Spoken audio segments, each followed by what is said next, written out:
Pernahkah Anda membayangkan pria yang Anda layani dengan sepenuh hati, pria yang kaki dan tangannya Anda cium setiap hari sebagai bentuk bakti, justru menjadi orang yang menghancurkan harga diri keluarga Anda di depan orang banyak? Harusnya, malam itu menjadi malam yang paling indah bagi ayahku. Di usianya yang ke-60, ayah hanya menginginkan satu hal, melihat anak dan menantunya hidup rukun. Ayah sudah menyiapkan senyum terbaiknya, mengenakan kemeja batik kesayangannya, dan duduk dengan bangga di kursi utama, menunggu saat-saat pemotongan kue ulang tahun. Namun, suasana hangat itu mendadak berubah menjadi mencekam ketika Mas Bagas, suamiku, melangkah masuk ke ruang tamu dengan langkah yang angkuh. Dia tidak datang sendiri. Di lengannya melingkar tangan seorang wanita muda berpakaian serba mewah. Wanita yang aromanya saja sudah menyengat penuh kepalsuan. Seluruh tamu undangan terdiam. Jantungku serasa berhenti berdetak saat melihat Mas Bagas menatap ayah, bukan dengan rasa hormat, melainkan dengan tatapan penuh kebencian dan jijik. Dengan suara lantang yang menggetarkan kaca rumah itu, dia mengumumkan perceraian kami di depan semua orang. Ayah, dengan tubuh yang sudah rentah dan kaki yang gemetar karena syok, mencoba berdiri. Ayah melangkah mendekat, mencoba meraih tangan menantu kesayangannya itu, berharap ini semua hanyalah mimpi buruk atau candaan yang salah tempat. Ayah hanya ingin bertanya, "Bagas, apa salah anakku?" Tapi apa yang didapat ayah? Bukannya penjelasan, Mas Bagas justru melakukan hal yang paling biadab, hal yang tak akan pernah bisa aku lupakan seumur hidupku. Sebelum dia membalikkan badan untuk pergi dengan wanita pelakor itu, dia menatap wajah ayah yang penuh air mata. Lalu, cuih, dia meludahi wajah ayahku tepat di depan mataku sendiri. Ludah itu jatuh di pipi ayah yang sudah keriput, menghancurkan martabat seorang guru yang telah mengabdi puluhan tahun hanya dalam 1 detik. Kenapa Mas Bagas sejahat itu? Apa yang sebenarnya terjadi di belakangku selama ini? Dan bagaimana mungkin seorang pelakor bisa membuat seorang pria kehilangan akal sehat hingga tega menghina orang tua yang sudah menganggapnya anak kandung? Kisah ini adalah sebuah perjalanan tentang pengkhianatan yang tak termaafkan, tentang air mata seorang ayah yang terhina, dan tentang bagaimana Tuhan bekerja dengan cara yang luar biasa untuk membalaskan rasa sakit hati hamba-Nya. Sebelum saya menceritakan kronologi lengkap bagaimana saya membongkar kedok mereka, dan bagaimana nasib tragis yang akhirnya menimpa mantan suamiku itu, saya ingin mengajak teman-teman semua untuk sejenak memberikan dukungan. Silahkan tulis di kolom komentar, dari kota atau daerah mana Anda sedang mendengarkan kisah ini. Apakah Anda sedang di rumah, di perjalanan, atau mungkin ada di antara Anda yang juga sedang mengalami ujian rumah tangga yang serupa? Mari kita jadikan kolom komentar sebagai ruang untuk saling menguatkan. Jangan lupa untuk klik tombol like jika Anda setuju bahwa kehormatan orang tua adalah segalanya. Dan klik tombol subscribe serta aktifkan lonceng notifikasinya. Dengan begitu, Anda tidak akan ketinggalan kisah-kisah penuh hikmah dan pelajaran hidup dari channel Kisah Hati Orang Tua. Mari kita ambil pelajaran berharga dari setiap tetes air mata yang jatuh dalam cerita ini. Sekarang, mari kita mulai babak pertama dari kisah yang menyayat hati ini. Namaku Arini. Jika kau bertanya padaku setahun yang lalu, siapa pria paling baik di dunia ini? Aku akan menjawab tanpa ragu. Mas Bagas, suamiku. Kami sudah menikah selama 7 tahun. Sebuah angka yang bagi banyak orang adalah masa-masa rawan.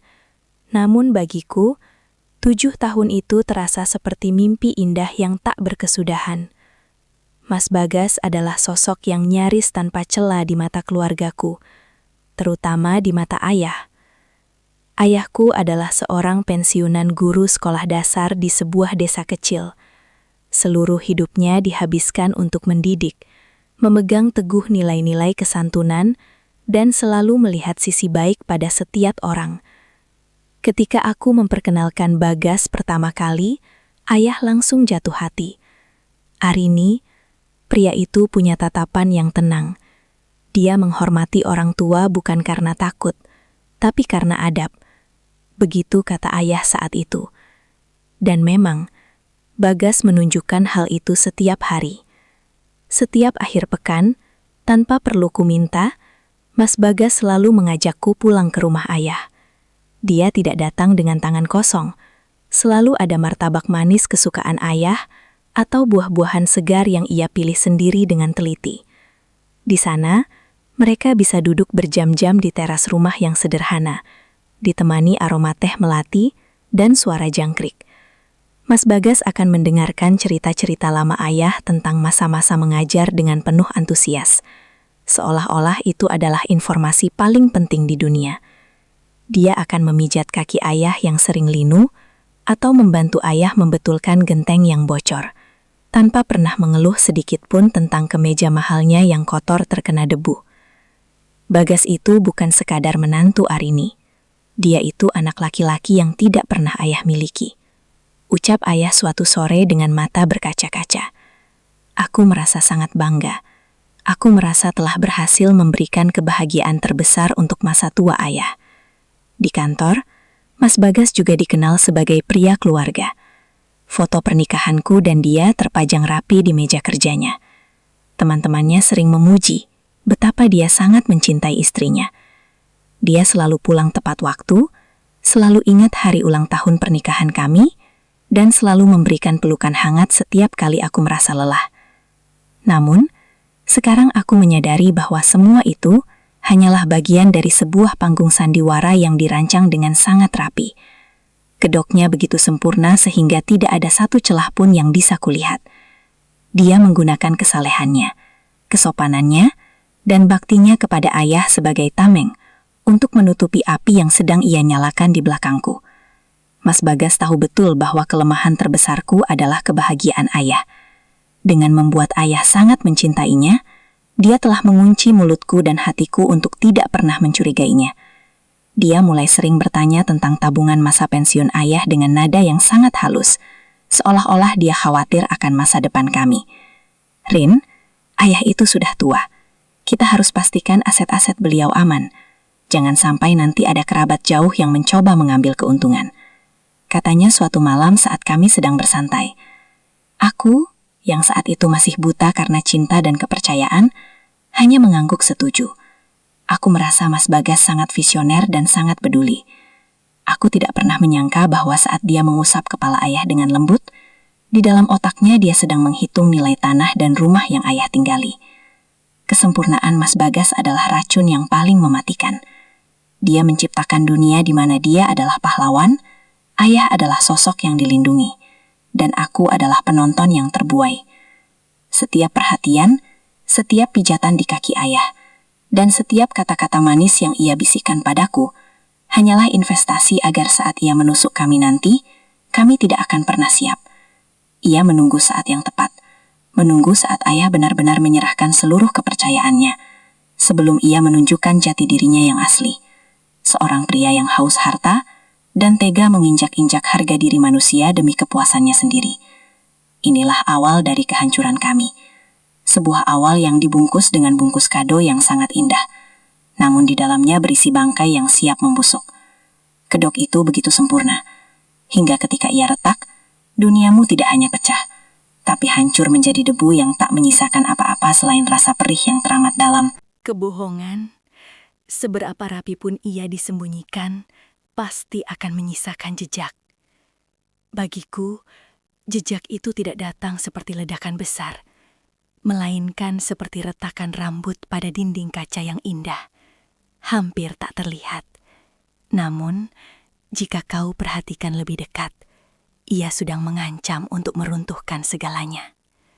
Semuanya bermula dari perubahan-perubahan kecil yang awalnya kuanggap sebagai dampak dari beban kerja Mas Bagas yang semakin berat.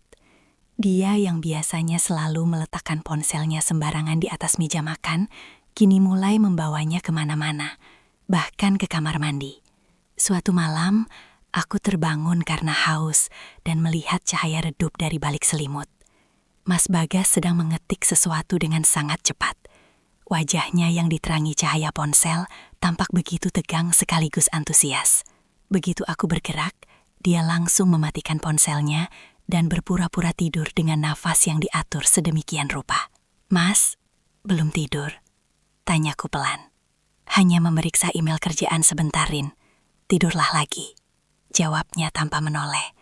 Suaranya datar, sangat berbeda dengan nada hangat yang biasanya selalu ia berikan padaku. Kejanggalan berikutnya muncul saat ayah menelponku dengan nada bingung. Ayah bercerita bahwa Mas Bagas sempat datang sendirian ke rumah saat aku sedang ada urusan di luar kota. Katanya, Mas Bagas meminta izin untuk meminjam sertifikat tanah rumah ayah dengan alasan ingin membantu mengurus pemutihan pajak atau pembaharuan dokumen agar lebih aman. Ayah, yang sudah menganggap Bagas sebagai anak kandung sendiri, tentu saja memberikan dokumen itu tanpa curiga. Namun, saat ayah bertanya kapan dokumen itu akan dikembalikan, Mas Bagas selalu memberikan jawaban yang berbelit-belit. Hatiku mulai tidak tenang. Mengapa dia tidak membicarakan soal sertifikat itu padaku? Mengapa dia harus melakukannya di belakangku? Saat aku mencoba mengonfirmasinya malam itu, Mas Bagas justru menunjukkan sisi yang belum pernah kulihat sebelumnya.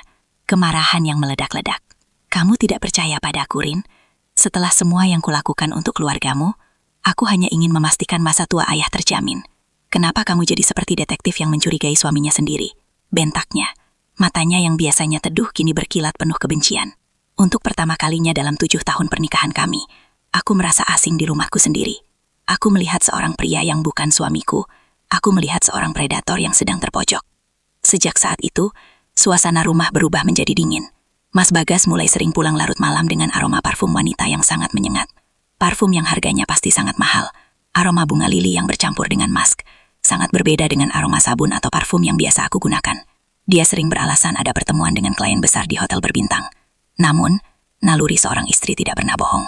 Aku mulai menemukan strok belanja perhiasan mewah di saku celananya. Sebuah kalung berlian yang tidak pernah sampai ke tanganku. Juga tagihan restoran mewah untuk 2 orang di saat dia mengaku sedang lembur di kantor. Puncaknya adalah ketika aku secara tidak sengaja menemukan sebuah kunci apartemen di dalam tas kerjanya saat aku sedang mencari pulpen. Di gantungan kunci itu, ada inisial nama yang asing bagiku, B dan V. Siapa V? Pikiranku langsung melayang pada nama seorang wanita muda yang belakangan ini sering memberikan komentar di media sosial Mas Bagas. Fania, seorang pengusaha muda yang kabarnya sedang menjalin kerjasama proyek besar dengan kantor suamiku. Aku terduduk lemas di lantai kamar. Seluruh perhatiannya pada ayah, seluruh pijatan kakinya, dan seluruh senyumannya yang manis kini terasa seperti racun yang merayapi pembuluh darahku. Dia tidak sedang membangun masa depan kami. Dia sedang membangun sebuah istana untuk orang lain, dengan menggunakan keringat dan air mata keluargaku sebagai pondasinya. Retakan itu kini bukan lagi sekadar garis halus. Dinding kaca itu telah pecah, menyisakan kepingan-kepingan tajam yang mulai melukai hatiku. Aku tahu, badai besar akan segera datang, dan aku harus bersiap untuk melihat wajah asli iblis yang selama ini tidur di sampingku. Kebenaran itu seringkali seperti bangkai. Seberapa rapat pun kau membungkusnya dengan kain sutra, baunya akan tetap tercium. Bagiku, bau busuk itu muncul di sebuah siang yang terik, di saat aku seharusnya sedang menikmati makan siang tenang bersama seorang teman lama. Namun, takdir memiliki rencana lain. Di sebuah restoran bergaya Eropa yang letaknya agak tersembunyi di sudut kota, aku melihat punggung yang sangat kukenali. Punggung tegap dengan kemeja biru muda yang baru saja kubelikan minggu lalu sebagai hadiah kenaikan pangkatnya. Itu Mas Bagas. Dia tidak sendirian. Di hadapannya duduk seorang wanita yang tampak sangat kontras denganku. Jika aku adalah wanita yang lebih suka memakai daster di rumah atau kemeja santai saat bekerja, wanita itu adalah definisi dari kemewahan yang dipaksakan. Rambutnya dicat pirang kecoklatan yang tertata sempurna, tangannya dihiasi kuku-kuku panjang dengan warna merah menyala, dan dia mengenakan gaun sutra yang memeluk lekuk tubuhnya dengan berani. Namanya Siska. Aku mengenalinya dari foto profil di LinkedIn yang pernah kulihat sekilas saat Mas Bagas beralasan dia adalah rekan bisnis potensial dari perusahaan besar. Dari kejauhan, aku melihat Mas Bagas tertawa. Itu bukan tawa sopan yang biasa dia tunjukkan di depan ayah. Itu adalah tawa lepas, tawa seorang pria yang sedang mabuk kepayang. Tangannya tidak ragu menggenggam tangan Siska di atas meja. Aku melihat Mas Bagas mengusap punggung tangan wanita itu dengan ibu jarinya. Sebuah gerakan lembut yang biasanya hanya dia lakukan padaku saat aku sedang sakit atau sedih. Rasanya seperti ada tangan tak kasat mata yang meremas jantungku hingga tak tersisa. Nafasku tercekat, dan duniaku seolah berputar. Aku tidak bisa menahan diri lagi. Dengan kaki yang gemetar hebat, aku melangkah mendekat. Bayangan tentang ayah yang selalu membanggakan menantu teladannya terus berputar di kepalaku, membuat amarahku memuncak melampaui rasa takut. Bagus sekali, Mas. Jadi ini yang kamu sebut sebagai rapat proyek besar. Suaraku keluar dengan nada bergetar, lebih seperti bisikan yang penuh luka daripada sebuah gertakan. Mas Bagas tersentak. Wajahnya yang tadi penuh kegembiraan seketika berubah menjadi pucat. Namun hanya untuk sedetik. Setelah itu yang kulihat bukan rasa bersalah, melainkan kilat ketidaksukaan yang amat sangat. Dia melepaskan tangan Siska perlahan, tapi tidak tampak ketakutan sama sekali. Sementara itu, Siska hanya mengangkat alisnya, menatapku dari ujung rambut hingga ujung kaki dengan tatapan meremehkan, seolah aku hanyalah serangga pengganggu yang masuk ke restoran mewah. "Arini, sedang apa kamu di sini?" Mas Bagas berdiri. Suaranya dingin, tak ada lagi kelembutan. "Jangan mempermalukan diri sendiri di tempat umum. Siska ini kolega pentingku." "Kolega penting? Sejak kapan kolega penting saling menggenggam tangan dan tertawa seperti sepasang kekasih, Mas?" Teriakku tidak peduli lagi dengan tatapan tamu lain. "Di mana nuranimu? Ayah sedang menunggumu di rumah untuk makan malam, sementara kamu di sini menghabiskan uang untuk wanita ini." Siska terkekeh. Suara tawanya terdengar seperti gesekan pisau di atas piring. "Jadi ini istrimu, Bagas. Pantas saja kamu bosan. Dia terlalu domestik," ucapnya dengan nada yang sangat menghina. Mas Bagas tidak membelaku. Pria yang dulu berjanji di depan ayah untuk melindungiku, kini hanya diam dan justru menatapku dengan jijik. "Pulang sekarang, Arini. Kita bicara di rumah. Kamu sudah benar-benar kehilangan akal sehat karena cemburu buta." Mendengar itu, air mataku luruh. Bukan karena aku lemah, tapi karena aku menyadari bahwa pria yang ada di depanku ini adalah orang asing. Dia telah membiarkan orang lain menghina istrinya demi membela ego dan wanita pelesirannya. Mas Bagas tidak hanya mengkhianati janji sucinya, dia telah mengundang sosok ketiga untuk masuk dan menginjak-injak martabat pernikahan kami. Aku berbalik dan berlari keluar restoran, meninggalkan tawa Siska yang masih menggema di telingaku. Di bawah terik matahari, aku menyadari bahwa rumah tanggaku bukan lagi sebuah pelabuhan, melainkan medan perang yang sangat tidak adil. Luka di hatiku akibat kejadian di restoran itu belum kering.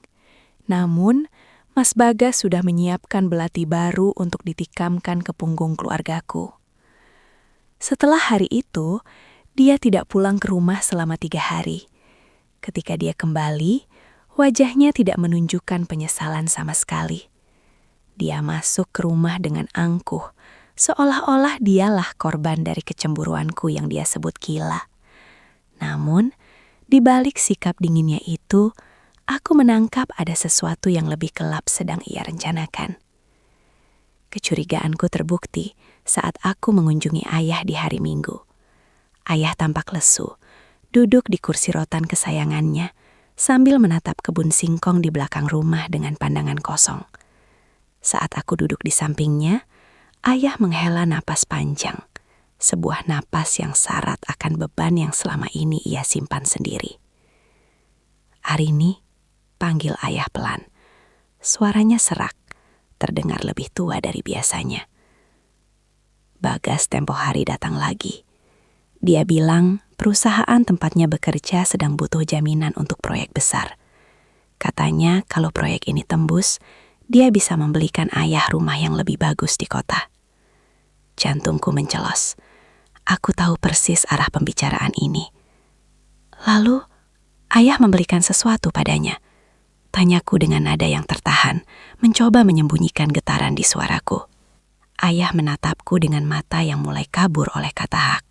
Ada rasa bersalah yang memancar di sana. Dia membawa beberapa lembar kertas.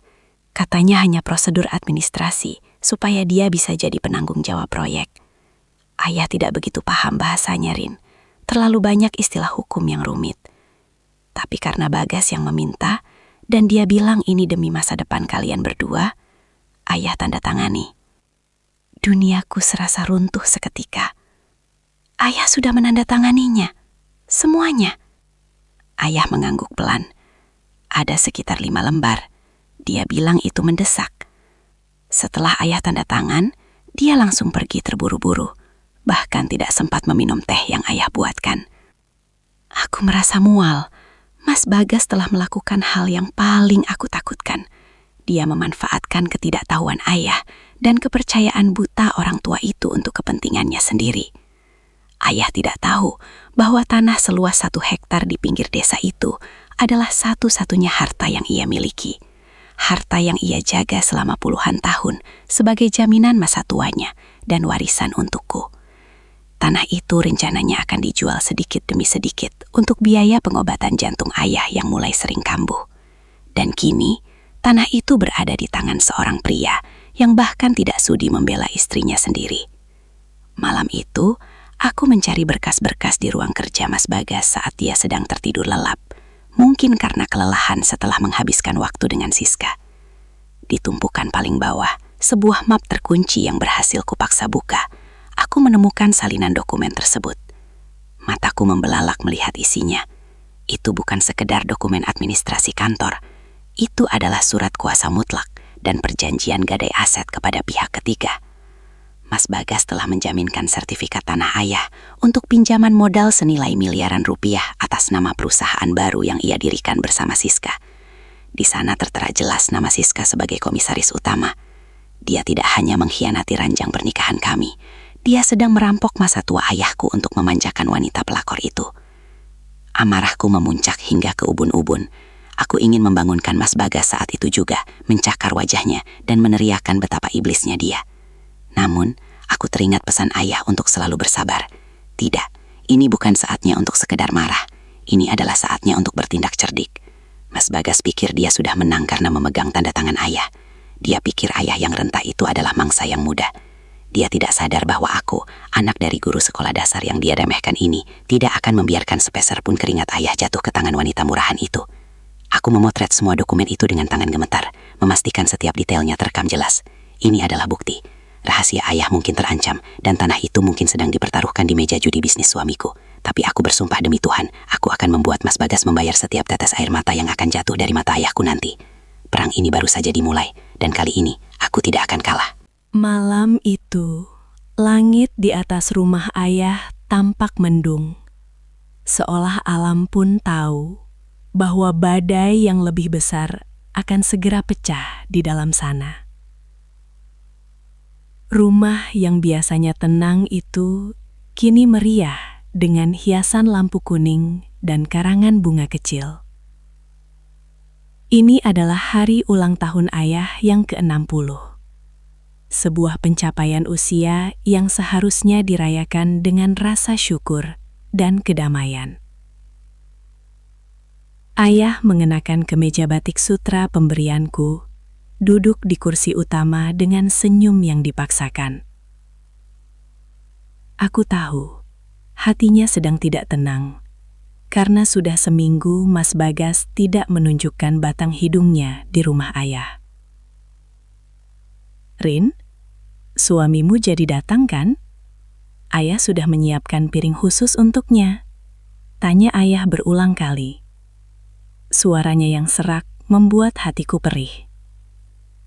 Aku hanya bisa mengangguk pelan sambil menggenggam tangan ayah yang dingin. Aku tidak tega mengatakan bahwa menantu yang dia tunggu-tunggu mungkin sedang tertawa di pelukan wanita lain.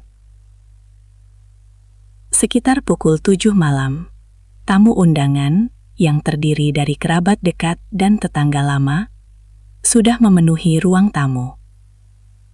Aroma sate ayam dan nasi kuning mengguar, menciptakan suasana hangat yang terasa semu bagiku. Saat aku bersiap memandu acara pemotongan kue, sebuah mobil mewah berhenti di depan pagar. Jantungku berdebar kencang. Itu bukan mobil Mas Bagas yang biasa. Itu adalah sedan hitam mengkilap yang pernah kulihat di parkiran restoran mewah tempo hari. Pintu mobil terbuka, dan Mas Bagas keluar dengan gaya yang sangat angkuh. Dia tidak memakai batik seperti instruksiku, melainkan setelan jas mahal yang tampak sangat asing di lingkungan rumah ayah yang sederhana. Dan yang membuat seluruh ruangan mendadak senyap adalah sosok wanita yang keluar dari pintu sebelah. Siska. Wanita itu melangkah masuk tanpa rasa malu sedikit pun. Dia mengenakan gaun merah menyala yang sangat pendek. Perhiasannya berkilauan di bawah lampu ruang tamu, kontras dengan kesahajaan para tamu yang hadir. Mas Bagas menggandeng tangan Siska dengan erat, seolah ingin menunjukkan pada dunia, terutama padaku, bahwa dia tidak lagi peduli pada norma atau perasaan siapapun. "Selamat ulang tahun, Pak Tua," ucap Mas Bagas saat sampai di depan ayah. Suaranya lantang, tanpa ada nada hormat sedikit pun. Dia tidak mencium tangan ayah seperti biasanya. Dia hanya berdiri tegak, menatap ayah dengan pandangan meremehkan. Ayah bangkit dari kursinya dengan susah payah. Wajahnya pucat pasi. "Bagas, siapa wanita ini? Kenapa kamu membawanya ke sini di hari seperti ini?" tanya ayah dengan suara gemetar. Bukannya menjawab, Mas Bagas justru tertawa kecil. Suara tawa yang terdengar sangat menyakitkan di telingaku. "Kenalkan, ini Siska, calon istriku yang baru. Dan dia juga mitra bisnis yang sudah menyelamatkan aset-asetmu yang hampir busuk itu." Aku maju ke depan, berdiri di antara ayah dan pria iblis ini. "Mas, tutup mulutmu. Ini hari ulang tahun ayah. Pergi dari sini kalau kamu hanya ingin menghancurkan suasana." Teriakku dengan amarah yang meledak. "Menghancurkan suasana?" Mas Bagas menatapku dengan mata berkilat. Dia merogoh saku jasnya dan mengeluarkan sebuah amplop coklat besar. "Aku kesini bukan untuk makan nasi kuningmu yang murah itu hari ini. Aku kesini untuk memberimu kado yang sudah lama kamu tunggu." Dia melemparkan amplop itu ke atas meja ulang tahun, tepat di samping kue yang belum sempat dipotong. "Itu surat cerai. Tanda tangani malam ini juga. Dan jangan harap kamu bisa mendapatkan sepeser pun dari tanah ayahmu. Karena semua dokumennya sudah sah menjadi milik perusahaanku dan Siska." Siska menyandarkan kepalanya di bahu Mas Bagas, sambil tersenyum sinis padaku. "Jangan sedih, Arini. Kamu harusnya berterima kasih karena kami membebaskanmu dari beban hidup. Kamu itu terlalu kuno untuk pria hebat seperti Bagas." Seluruh tamu undangan terperangah. Beberapa bibi mulai menangis, dan para paman berdiri dengan wajah merah padam, bersiap untuk mengusir Bagas.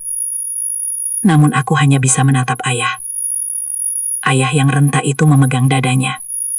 Nafasnya mulai memburu. Kepercayaan yang ia bangun selama 7 tahun, hancur berkeping-keping dalam sekejap. Di depan kue ulang tahunnya, di depan orang-orang yang menghormatinya, ayah dipaksa menyaksikan pengkhianatan paling kotor dari pria yang ia anggap sebagai anaknya sendiri. Inilah puncak dari segala kepalsuan. Malam yang seharusnya penuh doa, kini berubah menjadi medan penghinaan yang luar biasa. Aku mengepalkan tangan, menatap Mas Bagas dan wanita pelakor di sampingnya. Mereka pikir mereka sudah menang karena memegang kertas-kertas itu. Mereka tidak tahu bahwa mereka baru saja membangunkan kemarahan seorang wanita yang tidak lagi memiliki rasa takut. Perayaan ini mungkin hancur, tapi aku bersumpah, malam ini akan menjadi awal dari kehancuran mereka yang sesungguhnya. Keheningan yang menyelimuti ruang tamu itu terasa lebih menyakitkan daripada ledakan granat. Para tetangga dan kerabat terpaku, tak percaya melihat Mas Bagas, pria yang selama ini mereka puji sebagai menantu idaman, berdiri dengan angkuh, sambil merangkul wanita lain di depan wajah istrinya yang sedang hancur. Mas Bagas menatap sekeliling dengan pandangan meremehkan. Seolah-olah semua orang di ruangan itu hanyalah debu yang mengganggu langkah kakinya. Ayah, dengan tangan yang bergetar hebat, mencoba meraih lengan baju Mas Bagas. Air mata mulai menggenang di mata tua yang sudah mulai kabur itu. "Bagas, nak, istighfar," ucap ayah dengan suara parau yang hampir tenggelam oleh isak tangis para bibi di sudut ruangan. "Ingat janji kamu di depan penghulu 7 tahun lalu. Kamu berjanji akan menjaga Arini. Kamu berjanji akan menjadi imam yang baik. Kenapa kamu tega melakukan ini di hari tua ayah?" Mas Bagas menarik lengannya dengan kasar, membuat ayah nyaris kehilangan keseimbangan. Janji itu sudah kedaluarsa sejak aku sadar kalau keluarga ini hanya menjadi beban untuk karierku, bentak Mas Bagas. Suaranya menggelegar, menghancurkan sisa-sisa kedamaian di rumah itu. Ayah harusnya sadar diri. Ayah itu hanya pensiunan guru kecil yang tidak punya apa-apa selain tanah tua di pinggir desa. Apa yang bisa ayah berikan untuk masa depanku? Tidak ada. Siska yang berdiri di sampingnya tertawa kecil, sambil mengipasi wajahnya dengan tangan yang penuh perhiasan emas. "Sudahlah sayang, jangan buang-buang nafas untuk menceramahi orang-orang yang levelnya jauh di bawah kita. Mereka tidak akan paham soal visi bisnis dan kemewahan. Mereka hanya mengerti soal moralitas kuno yang membosankan." Mendengar hinaan itu, dadaku terasa seperti dihantam palu godam. Aku mencoba maju, tapi ayah menahanku. Dengan sisa tenaga yang ia miliki, ayah mencoba berdiri tegak di depan Mas Bagas. Ayah menatap menantunya itu dalam-dalam. Bukan dengan kemarahan, tapi dengan kekecewaan yang teramat dalam. "Harta bisa dicari, Bagas. Tapi harga diri dan martabat tidak bisa dibeli dengan uang hasil menipu orang tua," kata ayah dengan suara yang kini lebih mantap, meskipun nafasnya mulai terdengar berat. "Ayah mungkin miskin di matamu, tapi ayah tidak pernah mengajarkan Arini untuk mengambil milik orang lain. Ayah memberikan tanah itu karena ayah percaya kamu akan menjaganya untuk anak cucu kalian, bukan untuk memanjakan wanita yang tidak punya malu ini." Wajah Mas Bagas memerah padam. Dia merasa harga dirinya diseram di depan banyak orang. Dia melangkah maju, hingga wajahnya hanya berjarak beberapa senti dari wajah ayah. "Dengar, tua bangka, tanah itu sekarang sudah sah menjadi milik perusahaanku. Kamu tidak punya hak lagi bicara soal moral padaku. Kamu hanya orang tua yang gagal, yang membesarkan anak perempuan yang tidak berguna seperti Arini." "Mas, jaga bicaramu," teriakku sambil mencoba mendorongnya menjauh dari ayah. Namun Mas Bagas justru semakin menjadi-jadi. "Kenapa? Kamu mau membelanya? Lihat ayahmu ini, Arini. Dia sudah renta, bau tanah, dan sebentar lagi mungkin akan mati dalam kemiskinan karena kecerobohannya sendiri. Harusnya dia bersyukur aku pernah menjadi bagian dari keluarga sampah ini."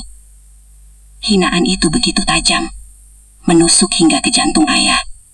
Aku melihat wajah ayah mendadak pucat. Tangannya mencengkeram dada kirinya dengan kuat. "Bagas, kamu benar-benar sudah dibutakan," gumam ayah. Sebelum tubuhnya mulai limbung, seluruh kerabat berteriak histeris. Namun Mas Bagas hanya menatap ayah dengan pandangan penuh kebencian, seolah sedang melihat tumpukan barang rongsokan yang menghalangi jalannya. Dia tidak sadar, atau mungkin tidak peduli, bahwa kata-katanya telah menjadi belati yang mengiris nyawa orang tua yang pernah sangat mencintainya itu. Di malam yang seharusnya penuh doa, Mas Bagas telah resmi menjadi iblis di bawah atap rumah kami. Detik itu, waktu seolah berhenti berputar di ruang tamu yang kini terasa sesak oleh hawa kebencian. Ayah, dengan tubuh yang sudah limbung dan nafas yang tersengal-sengal, mencoba bertumpu pada pinggiran meja kayu tempat kue ulang tahunnya berada. Kue yang dihiasi lilin angka 60 itu kini tampak seperti nisan bagi kehormatan keluarga kami. Tangan ayah yang keriput dan gemetar mencoba meraih ujung jas mahal Mas Bagas. Sebuah gerakan naluriah seorang tua yang masih berharap ada secercah kemanusiaan di hati menantunya. "Bagas, nak, tolong, jangan pergi dengan membawa kemurkaan Allah," bisik ayah. Suaranya nyaris hilang, tertutup oleh gemuruh isak tangis yang pecah di seluruh ruangan. "Kembalikan dokumen itu. Itu satu-satunya warisan yang ayah jaga untuk Arini. Jangan biarkan keserakahan menghancurkan akhiratmu." Mas Bagas menatap tangan ayah yang menyentuh jasnya dengan tatapan yang sangat menjijikan, seolah-olah ia baru saja disentuh oleh tumpukan kotoran yang najis. Wajahnya yang dulu selalu tampak teduh saat memijat kaki ayah, kini mengeras seperti batu karang yang dingin. Tidak ada lagi sisa-sisa kedekatan mereka selama 7 tahun ini. Yang ada hanyalah seorang pria yang sudah kerasukan setan harta dan nafsu. "Lepaskan tangan kotor ini dari jas mahalku, tua bangka," gertak Mas Bagas. Suaranya menggelegar, membuat lilin-lilin di atas kue ulang tahun ayah padam tertiup amarahnya. Dengan gerakan kasar yang sangat tidak manusiawi, Mas Bagas menyentakkan tangannya, mendorong bahu ayah hingga ayah kehilangan keseimbangan. Brak! Tubuh renta ayah terjerembab ke lantai marmer yang dingin. Kepalanya nyaris menghantam sudut meja. Aku menjerit histeris, mencoba berlari merangkul ayah. Namun Siska, wanita pelakor itu, dengan sengaja menghalangi langkahku sambil tersenyum sinis, menikmati pemandangan kehancuran ini seolah itu adalah tontonan teater yang menghibur. Ayah mencoba bangkit dengan sisa-sisa tenaganya, terduduk bersimpuh di kaki Mas Bagas. Air mata ayah jatuh membasahi lantai, mencuci debu di bawah sepatu mengkilap pria yang pernah ia panggil anak laki-lakiku. Ayah menengadah, menatap Mas Bagas dengan pandangan memohon, bukan demi harta, tapi demi kehormatan sebuah keluarga yang sedang diinjak-injak. "Bagas," gumam ayah lagi, sangat lirih. Mas Bagas membungkukkan tubuhnya sedikit, mendekatkan wajahnya ke wajah ayah yang penuh air mata. Semua orang mengira dia akan luluh dan membantu ayah berdiri. Namun yang terjadi selanjutnya adalah sebuah kebiadaban yang membuat seluruh ruangan berteriak ngeri. Mas Bagas meludahi wajah ayah tepat di depan mataku. Cairan hina itu mendarat di pipi ayah yang sudah berkeriput, mengalir turun melewati garis-garis wajah yang selama ini hanya diisi oleh doa-doa untuk kebahagiaan kami. Ayah terpaku, matanya membelalak, bukan karena marah, tapi karena jiwanya baru saja dicambuk oleh penghinaan yang melampaui batas kewajaran manusia. "Itu hadiah ulang tahun yang pantas untuk orang tua tak berguna sepertimu," desis Mas Bagas, dengan nada yang sangat dingin dan tajam. "Jangan pernah panggil namaku lagi. Mulai detik ini aku bukan lagi bagian dari keluarga sampah ini. Nikmati kemiskinanmu sampai ajal menjemputmu." Siska terkekeh manja, merangkul lengan Mas Bagas dengan manja. "Ayo sayang, kita pergi. Baunya sudah tidak enak di sini. Bau orang miskin yang hampir mati," ucapnya tanpa sedikit pun rasa berdosa. Mereka berdua berbalik, melangkah dengan angkuh melewati pintu rumah, meninggalkan jejak kaki yang seolah menodai kesucian rumah ayah. Aku segera jatuh berlutut, memeluk ayah yang masih terdiam membatu. Tanganku gemetar saat aku mengusap wajah ayah, mencoba membersihkan hinaan itu dengan kerudungku sendiri. Ayah tidak bicara, tidak menangis lagi. Tapi aku bisa merasakan detak jantungnya yang sangat lemah dan tubuhnya yang mendadak dingin. Ayah sabar. Arini di sini." Tangisanku pecah, membasahi bahu ayah. Hinaan itu bukan hanya sekedar ludah fisik, tapi sebuah serangan yang menghancurkan jiwa seorang guru yang selama ini sangat menjaga martabatnya. Mas Bagas tidak hanya pergi dengan pelakor itu, dia pergi dengan membawa robekannya pada jantung keluarga kami. Di malam ulang tahun yang seharusnya penuh berkah, suamiku, iblis itu, telah secara resmi membunuh harapan ayah. Aku menatap pintu yang terbuka lebar, bersumpah di dalam hati bahwa setiap tetes ludah yang jatuh di wajah ayah hari ini akan kubalas dengan kehancuran yang tak akan pernah mereka lupakan seumur hidup mereka. Rumah sakit terasa begitu sunyi dan mencekam. Aroma obat-obatan yang tajam seolah menyatu dengan rasa sesak yang menghimpit dadaku. Di balik kaca ruang ICU, ayah terbaring lemah dengan berbagai selang yang menempel di tubuhnya. Dokter bilang serangan jantung kali ini sangat hebat karena dipicu oleh syok emosional yang luar biasa. Setiap detak jantung ayah yang terpantau di layar monitor terasa seperti lonceng yang memperingatkanku bahwa waktu tidak lagi memihak kami. Namun, di tengah kesedihan yang nyaris melumpuhkanku, ada api yang mulai menyala di mataku. Api dendam yang dingin dan terukur. Aku teringat ludah Mas Bagas di wajah ayah. Aku teringat tawa Siska yang meremehkan kemiskinan kami.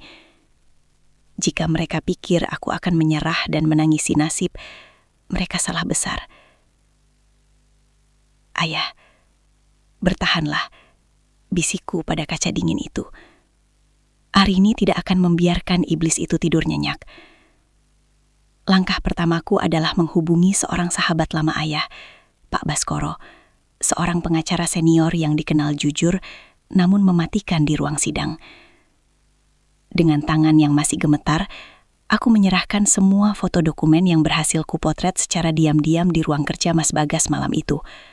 Aku menceritakan semuanya, tanpa ada yang ditutupi, mulai dari perselingkuhan itu hingga cara biadab Mas Bagas menipu ayah demi tanah warisan kami. Pak Baskoro menatap dokumen-dokumen itu melalui kacamata tebalnya. Wajahnya mengeras. Ini bukan sekadar pengkhianatan rumah tangga hari ini. Ini adalah kejahatan korporasi dan pemalsuan dokumen yang sistematis. Bagas tidak bekerja sendiri. Dia menggunakan celah hukum untuk menjebak ayahmu yang tidak paham istilah teknis. Apa kita bisa menang, Pak? Tanyanya dengan suara serak. Keadilan mungkin berjalan pelan hari ini. Terkadang ia terlihat pincang saat melawan orang-orang yang memiliki uang. Tapi kebenaran punya caranya sendiri untuk muncul ke permukaan. Jawab Pak Baskoro tegas. Kita akan menyerang dari dua sisi. Pidana untuk pemalsuan tanda tangan dan perdata untuk membatalkan perjanjian gadai aset tersebut. Aku butuh kamu kuat. Mereka akan mencoba menyuapmu, mengintimidasimu, atau bahkan menghancurkan namamu. Perjuangan itu dimulai. Hari-hariku berubah menjadi rangkaian pertemuan rahasia, pengumpulan bukti, dan kunjungan ke kantor polisi. Aku harus tetap bekerja di butiku seolah-olah semuanya normal. Sementara Mas Bagas dan Siska mulai memamerkan kemewahan mereka di media sosial. Mereka mengunggah foto-foto liburan mewah dan rencana pembangunan proyek di atas tanah ayah. Setiap kali aku melihat wajah mereka yang tanpa dosa, rasa sakit itu berubah menjadi bensin yang membakar semangatku. Mas Bagas sempat menyirimiku pesan singkat yang sangat arogan.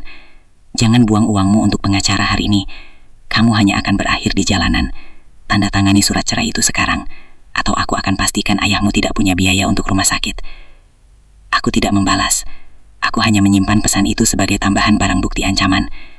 Aku mulai mendatangi beberapa mantan rekan kerja Mas Bagas secara diam-diam. Dari mereka aku menemukan fakta yang lebih mengejutkan. Mas Bagas ternyata sudah lama melakukan penggelapan dana di perusahaannya sendiri untuk membiayai gaya hidup Siska yang boros. Siska bukanlah pengusaha kaya seperti yang ia citrakan. Dia hanyalah seorang penipu yang mencari mangsa pria-pria ambisius seperti Mas Bagas. Pelan tapi pasti, berkas perkara mulai rampung. Pak Baskoro berhasil mendapatkan saksi ahli yang membuktikan bahwa tanda tangan ayah pada dokumen krusial tersebut adalah hasil manipulasi dan tekanan psikologis. Polisi mulai mencium aroma tidak beres pada aliran dana perusahaan baru yang didirikan Bagas dan Siska. Keadilan memang berjalan sangat lambat, terasa seperti merayap di atas duri. Ada saat-saat di mana aku ingin menyerah karena tekanan ekonomi dan kondisi ayah yang naik turun. Namun setiap kali aku melihat bekas luka di hati ayah, aku kembali berdiri tegak. Aku bukan lagi Arini yang lugu yang bisa dibohongi dengan martabak manis atau pijatan kaki. Aku adalah putri seorang guru yang sedang memulihkan kehormatan ayahnya. Mas Bagas dan Siska mungkin sedang menari di atas kemenangan semu mereka. Namun mereka tidak sadar bahwa jerat hukum sedang perlahan-lahan melilit leher mereka, siap untuk ditarik kapan saja. Pepatah mengatakan bahwa bangunan yang didirikan di atas pasir akan runtuh saat badai datang. Namun, bangunan yang didirikan di atas air mata seorang ayah yang terhina tidak hanya akan runtuh, tetapi akan menelan pembangunnya hidup-hidup. Inilah yang terjadi pada Mas Bagas dan Siska. Hanya butuh waktu 6 bulan sejak malam biadab itu hingga aku bisa melihat mereka merangkak di dasar lembah kehinaan. Pagi itu, aku berdiri di kejauhan, di depan gedung megah yang mereka sebut sebagai kantor pusat perusahaan baru mereka. Aku melihat beberapa mobil polisi dan petugas dari otoritas keuangan turun dengan wajah serius. Pak Baskoro berada di sana, mendampingi pihak kepolisian sebagai pelapor. Ternyata keberanianku mengumpulkan bukti penggelapan dana Mas Bagas menjadi kunci pembuka kotak Pandora yang jauh lebih besar. Mas Bagas keluar dari gedung dengan tangan terborgol. Wajahnya yang dulu angkuh saat meludahi ayah, kini tampak kuyuh, pucat, dan penuh ketakutan. Jas mahalnya tampak kusut dan tidak ada lagi sorot mata pemenang di sana. Dia ditangkap atas tuduhan pemalsuan dokumen otentik, penipuan investasi, dan penggelapan dana perusahaan. Saat matanya tidak sengaja bertemu dengan mataku yang menatap dari seberang jalan, aku tidak melihat penyesalan. Aku hanya melihat keputusasaan seorang pecundang yang sadar bahwa istananya telah runtuh. Namun, kejutan sesungguhnya bukan hanya itu. Siska, wanita yang ia puja dan ia bela hingga tega menghina ayah, menunjukkan jati dirinya yang asli di saat genting. Saat polisi sedang menggeledah kantor mereka, Siska mencoba melarikan diri lewat pintu belakang dengan membawa tas besar berisi uang tunai dan perhiasan. Harta yang sebagian besar berasal dari hasil menjaminkan tanah ayah. Namun, tim Pak Baskoro lebih cepat. Dia ditangkap di parkiran bawah tanah. Yang membuat hatiku merasa adil adalah ketika Mas Bagas melihat Siska sedang dikawal petugas. Ia mencoba memanggil namanya, berharap ada dukungan. "Siska, tolong aku. Jelaskan kalau ini semua urusan perusahaan," teriak Mas Bagas dengan suara serak. Siska menoleh, tapi tidak ada cinta di matanya. Dia menatap Mas Bagas dengan tatapan yang sama jijiknya dengan saat Mas Bagas menatap ayah dulu. "Diam kamu Bagas, kamu yang bodoh karena mau melakukan semuanya. Aku tidak tahu apa-apa, kamu yang memaksa aku ikut dalam skema busukmu ini," teriak Siska sambil meludah ke arah lantai, sebuah ironi yang membuatku merinding. Mas Bagas terpaku. Dia baru saja dikhianati oleh wanita yang untuknya dia rela membuang istri dan ayahnya. Siska mencuci tangan, menimpakan semua kesalahan pada Mas Bagas demi menyelamatkan dirinya sendiri. Inilah wajah asli pelakor. Dia mencintai hartamu, bukan dirimu.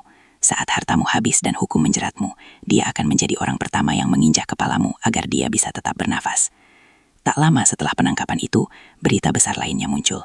Siska ternyata adalah buronan kasus penipuan di 3 kota berbeda dengan modus yang sama. Mendekati pria beristri yang ambisius, mengeruk hartanya, lalu pergi saat situasi memanas. Mas Bagas hanyalah salah satu korbannya, sekaligus antek yang paling bodoh karena terlalu percaya diri. Harta mereka disita oleh negara.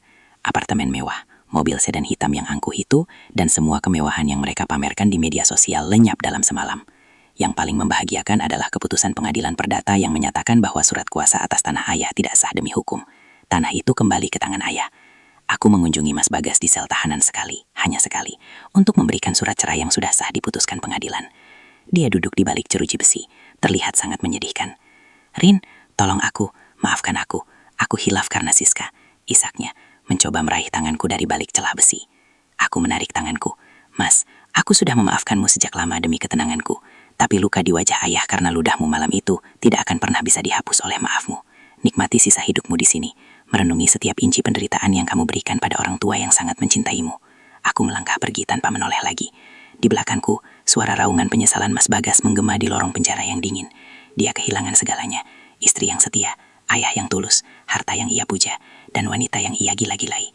Kehancurannya sudah tuntas, sesempurna kejahatan yang pernah ia rencanakan. Waktu adalah penyembuh yang paling sunyi. 6 bulan setelah ketukan palu hakim menyegal takdir Mas Bagas di balik jeruji besi, kehidupan kami perlahan mulai menemukan ritmenya kembali. Pagi ini, matahari terbit dengan warna jingga yang lembut, menyapu halaman rumah ayah yang kini kembali asri. Tidak ada lagi bau parfum mewah yang menyesakan, atau deru mobil angkuh yang mengganggu ketenangan. Yang ada hanyalah suara kicauan burung pipit di pohon mangga dan aroma kopi tubruk yang mengepul dari teras. Ayah duduk di kursi rotanya, tempat yang sama di mana ia pernah dihina habis-habiskan. Meski tubuhnya tak lagi sekuat dulu, dan gerakannya kini dibantu oleh tongkat kayu, sorot matanya telah kembali, teduh, jernih, dan penuh kedamaian. Di pangkuannya terdapat sertifikat tanah asli yang telah kembali ke pelukannya. Selembar kertas yang bagi orang lain hanyalah aset. Namun bagi ayah, itu adalah simbol martabat yang berhasil kami rebut kembali dari tangan iblis. Arini, panggil ayah pelan saat melihatku membawakan sepiring pisang goreng hangat. Terima kasih, Nak. Kamu sudah berjuang melebihi apa yang ayah bayangkan. Aku duduk di sampingnya, menggenggam tangan ayah yang kini terasa jauh lebih hangat. Ini semua karena doa ayah. Arini hanya menjalankan tugas sebagai anak. Kehormatan ayah adalah napas bagi Arini. Kami sempat mendengar kabar bahwa Mas Bagas mengalami depresi berat di penjara. Siska, wanita yang dipujanya, ternyata telah divonis hukuman yang lebih berat karena keterlibatannya dalam jaringan penipuan lintas provinsi. Mas Bagas benar-benar ditinggalkan sendirian dalam kehinaannya. Sesekali terbersit rasa kasihan di sudut hatiku, namun segera ku hapus saat mengingat bekas ludah di pipi ayah malam itu. Ada kesalahan yang bisa dimaafkan, tapi ada pengkhianatan yang memang harus dibayar dengan kehancuran total agar semesta kembali seimbang. Keputusan tersulit namun paling melegakan adalah ketika kami sepakat untuk menjual sebagian kecil dari tanah tersebut. Bukan untuk bermewah-mewah, melainkan untuk biaya pengobatan ayah, agar ia bisa menikmati masa tuanya tanpa rasa sakit, serta untuk membangun sebuah musyola kecil di ujung desa sebagai bentuk rasa syukur. Ayah ingin tanah itu menjadi berkah bagi orang banyak, bukan menjadi rebutan yang memicu keserakahan. Suatu sore, ayah mengajakku berjalan-jalan ke batas tanah kami. Ia berhenti sejenak, menatap hamparan sawah yang hijau menguning. Rin, ayah sudah memaafkan Bagas, ucapnya tiba-tiba. Aku tertegun. Ayah, setelah apa yang dia lakukan? Ayah tersenyum. Jenis senyum yang hanya dimiliki oleh orang-orang yang sudah selesai dengan dunianya. Memaafkan bukan berarti melupakan Arini. Ayah memaafkan supaya hati ayah tidak lagi terikat pada kebenciannya.